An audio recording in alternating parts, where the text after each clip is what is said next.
Bună ziua, stimați unghineni, stimați protestatari. Eu întotdeauna mă miram și nu înțeleg de ce iată în acest oraș mare, frumos, care erau întotdeauna porțile Moldovei, care întotdeauna stăteau, dacă vreți, de strajă în fața oricărui dușman, iar de ce în acest oraș în permanență erau până acum, cel puțin, mai mulți alegători de stânga, care votau întotdeauna primari, consilieri, orășeni.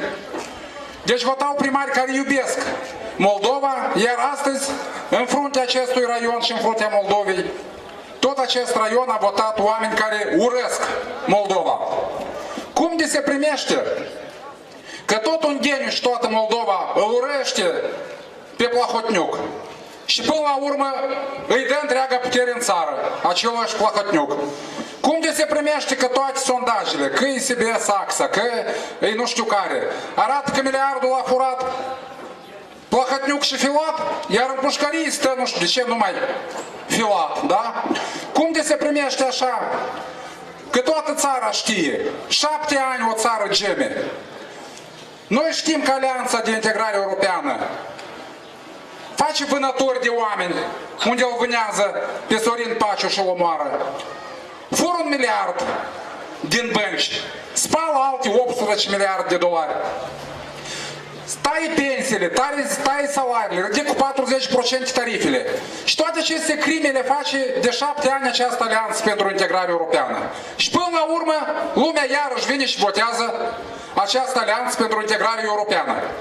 Cum de se primește, fraților, că la noi 500.000 de moldoveni lucrează în Rusia, majoritatea business-ului face business sau comerț cu Rusia, primim 1 miliard de dolari din Rusia transferuri și doar 300 de milioane de dolari din Europa și necătând la aceasta că depindem atât de mult de Rusia, ne întoarcem cu spatele la Rusia. Cât se poate, fraților, să ne răbdăm și să tolerăm această situație când oligarhii ne pun deja pe noi, nu numai metaforic vorbind în paturi labe, dar deja și în genunchi. Cât noi putem tolera ca ei să ne fure nu numai prezentul, dar și viitorul. Poate a venit timpul să ne ridicăm în picioare, poate a venit timpul să ne ridicăm din genunchi, poate a venit timpul să spunem că Moldova are viitor. Moldova are viitor!